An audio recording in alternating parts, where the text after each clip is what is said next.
Sebelumnya, Assalamualaikum warahmatullahi wabarakatuh. Izin perkenalkan, kami dari kelompok 6. Di sini kami akan membahas manajemen katalog terdistribusi. Sebelumnya, perkenalkan dulu nama saya Rifki Ardiansyah dengan NPM 2017-051003. Di sini saya bersama teman-teman saya, yakni ada Muhammad Hanif Pratama, terus ada Aldia Priza, ada eh, Irfan Saputra, dan Dita Faradila. Untuk presentasinya bisa di slide ke selanjutnya, Irfan. Nah, di sini saya akan membahas apa itu katalog terdistribusi. Katalog sendiri itu dianggap sebagai sistem basis data yang berisi informasi mengenai berbagai objek yang ada dalam sistem database itu sendiri. Jadi istilahnya ini seperti metadata dari suatu database. Jadi di dalam katalog itu biasanya ada informasi tabel, kolom, key, dan indeks. Bisa next. Terus kenapa kita harus mempelajari manajemen katalog terdistribusi? Nah, salah satu tujuannya itu kita dapat mengetahui relasi antar katalog itu sendiri. Yang kedua, kita dapat melakukan tracking. Jadi kan ini kan didistribusikan ke server yang berbeda-beda. Jadi kita bisa melakukan tracking dari katalog tersebut gitu. Bisa dilanjut. Nah, di sini ada kata atau istilah penting. Yang pertama yakni adalah autonomi. Autonomi itu sebagai penentu sejauh mana masing-masing node atau database dalam database terdistribusi yang terhubung dapat beroperasi secara independen. Maksudnya gimana? Jadi database itu secara otonom. Otonom itu kan dia berarti berjalan sendiri gitu. Jadi nggak perlu kita kontrol, dia udah berjalan sendiri. Terus yang kedua ada availability. Nah, availability ini maksudnya di sini dijelaskan probabilitas yang menyatakan bahwa sistem terus-menerus tersedia selama interval waktu tertentu. Nah, jadi maksudnya database ini nggak pernah down gitu, nggak dengan availability-nya. Terus kemudian ada reliable. Nah, reliable ini maksudnya menyatakan sistemnya itu berjalan terus gitu. Jadi sistem ini dapat diandalkan gitu. Nah, untuk materi selanjutnya saya berikan kepada Dita Faradila. Kepada Dita Faradila dipersilakan. Maaf sebelumnya saya yang jelasin. Materi selanjutnya itu beberapa skema manajemen katalog terdistribusi yang cukup populer. Jadi skema manajemen katalog terdistribusi ini ada 3, yaitu ada centralized katalog atau katalog tersentralisasi, kemudian full replicate katalog atau katalog replikasi penuh, dan partial replicate katalog atau katalog replikasi sebagian. Yang pertama itu ada centralized katalog atau katalog tersentralisasi. Jadi katalog ini selalu menyimpan satu salinan master katalog. Nah, katalog tersentralisasi ini memiliki beberapa keuntungan atau keunggulan, yaitu yang pertama itu mudah diterapkan. Kenapa? Karena setiap katalog akan disimpan pada satu situs atau set kelemahan. Kemudian yang kedua,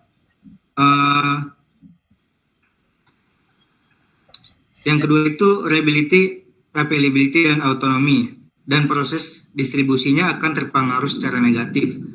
Kemudian yang ketiga yaitu akan menyebabkan bottleneck untuk aplikasi rate untuk setiap rate intercept, karena setiap pembaruan akan dilakukan oleh situs pusat.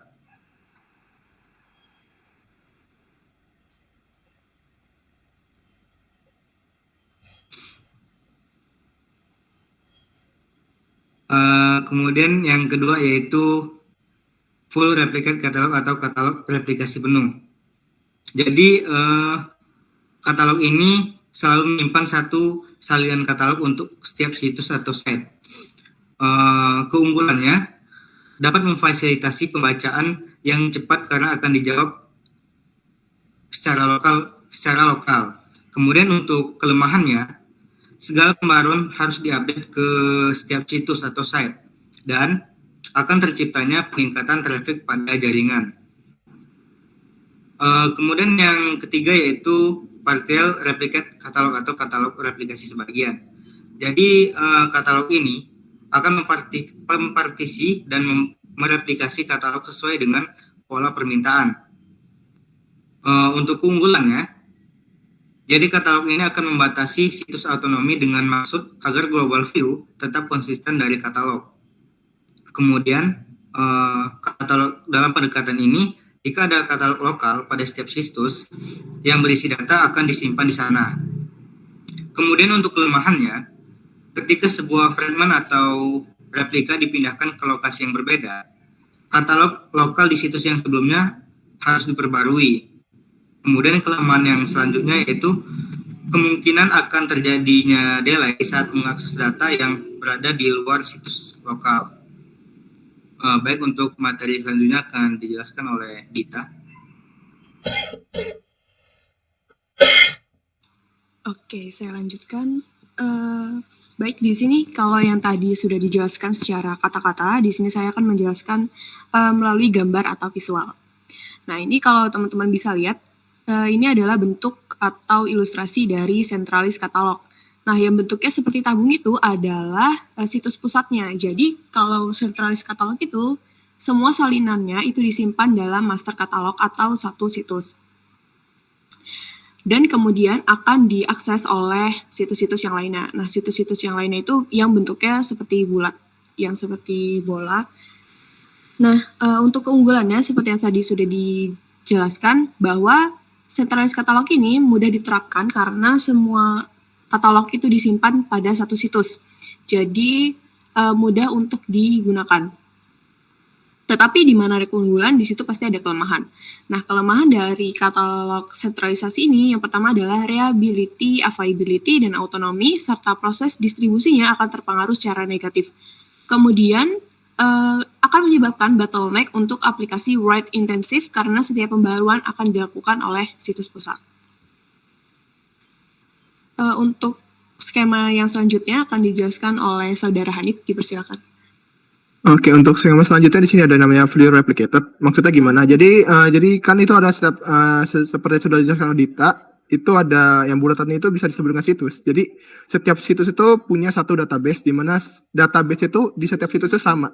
Jadi oleh karena itu kita bisa lihat nih keunggulannya dari itu. Jadi keunggulan itu dia akan cepat ngaksesnya. Tadi kan di bagian centralized itu kan dia agak sedikit lama karena dia akan nge-stop gitu, nge-delay. Nah, kalau di sini dia tuh setiap situs itu dia cepat ya karena dia punya salinannya di setiap situs. Cuma kelemahannya di sini bisa dilihat kalau misalnya ada saja satu situs yang misalnya terdapat perubahan, maka situs lain itu harus berubah gitu. Jadi itu untuk kelemahan dari fully replicate. Nah, kemudian yang selanjutnya tercipta traffic ya. Jadi kita bayangin aja kalau misalnya satu aja yang berubah, maka 3 situs yang lainnya di gambar ini pasti akan berubah gitu. Oke, mungkin selanjutnya Irfan. Nah, selanjutnya di sini ada namanya partially replicated catalogs. Nah, kalau partial ini jadi setiap situs itu punya bagiannya masing-masing. Contohnya, bisa oleh karena itu di sini bisa kita lihat ya kalau keunggulannya itu jadi setiap situs lokal itu dia punya satu partial atau bagian dari situsnya sendiri. Jadi intinya itu kalau misalnya kalian tidak paham itu seperti jika kalian sering main sebuah game, jadi kan itu di setiap game itu pasti ada kita suruh milih apakah kita ingin mau masuk server yang 1, 2 atau 3. Nah, itu jadi setiap daerah itu punya satu server lokalnya. Nah, kelemahannya itu bisa kita lihat kalau misalnya saat kita main game. Jadi kan kalau kita masuk ke server yang bukan server terdekat dari tempat kita, maka kita akan mengalami sebuah delay. Nah, itu adalah kelemahan dari partially replicate catalog. Jadi seperti itu. Jadi untuk yang contoh yang kedua tadi sebelumnya, coba kan sebelumnya.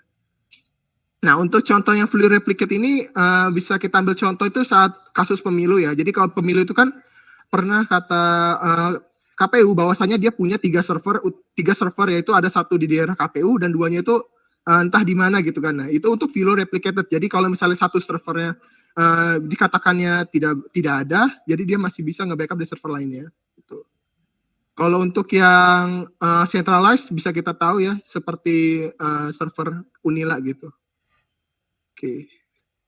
Mungkin itu saja yang bisa kami sampaikan. Jika ada pertanyaan, mohon ditanyakan.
Izin bertanya,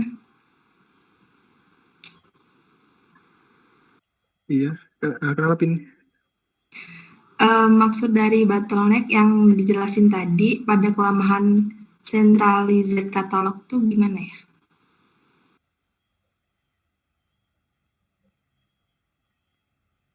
Oke, izin jawab ya. Jadi kan coba Pan di itunya. Nah ya, oke.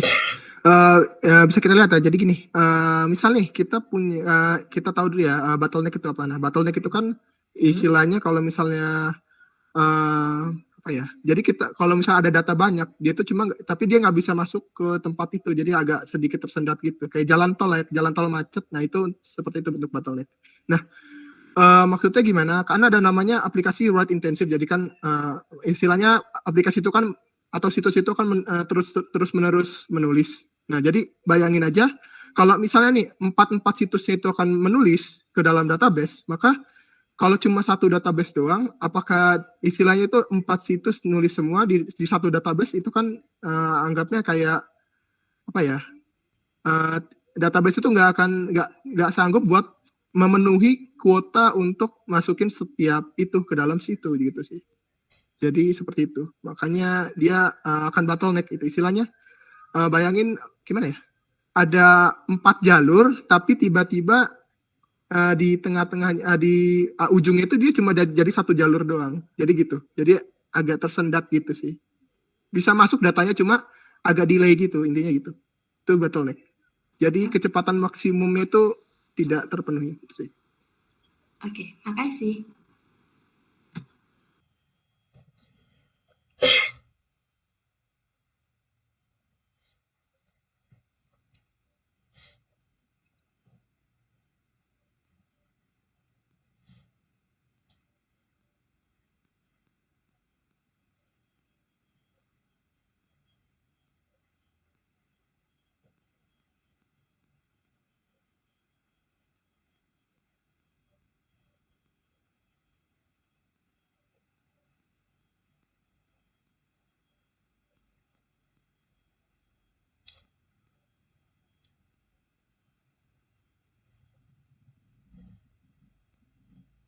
apakah ada yang masih ingin bertanya kembali?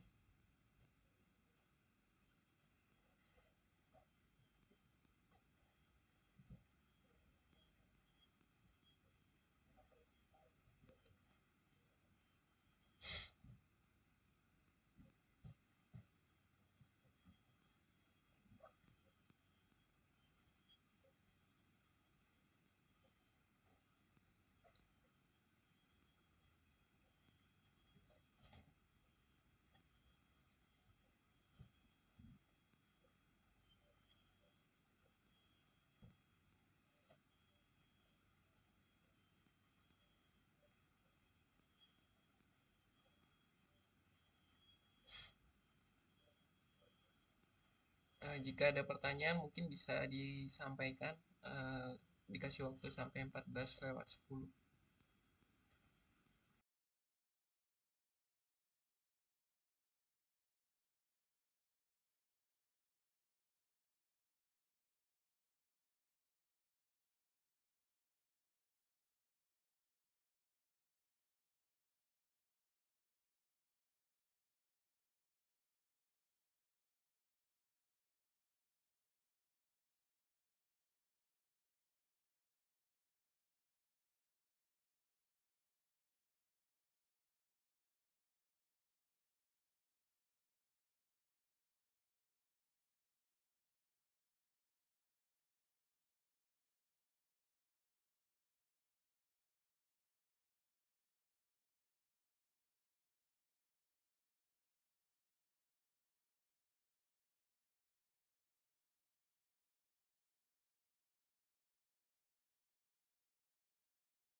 Eh, Jika ada pertanyaan bisa disampaikan. Mungkin kalau tidak ada nanti jam 14.05 akan saya tutup presentasinya. Hmm, hmm, hmm, hmm,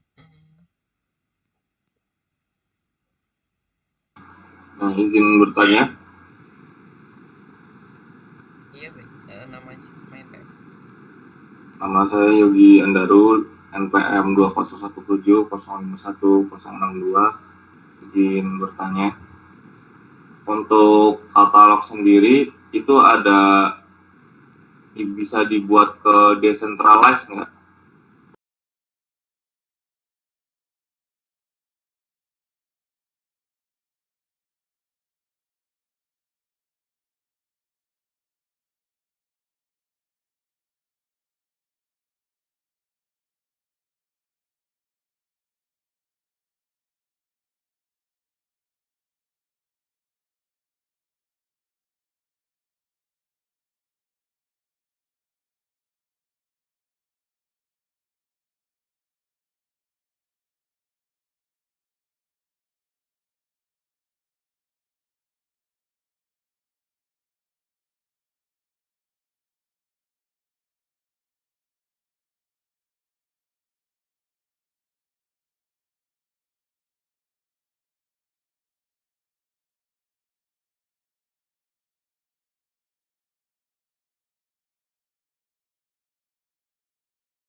Izin menjawab untuk pertanyaan dari saudara Yogi Andaru. Bisa nggak katalog ini dibuat decentralized? Bisa. Jawabannya yang tadi bisa dilihat di slide bisa di next one. Nah, fully replicate ini dia nggak centralized sama yang selanjutnya yang partially replicate. Nah, ini dia juga tidak centralized. Beda kan sama yang centralized tadi, di mana yang centralized itu terpusat, sedangkan yang partially sama fully replicate ini tidak centralized gitu. Jadi dia masing-masing gitu, nggak dia independen istilahnya berdiri sendiri. Mungkin sudah jelas Yogian Daru. Baik, terima kasih atas jawabannya. Iya, sama-sama.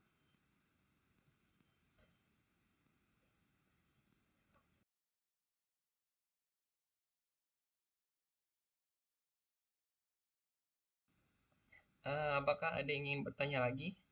Mungkin kalau tidak ada akan saya tutup.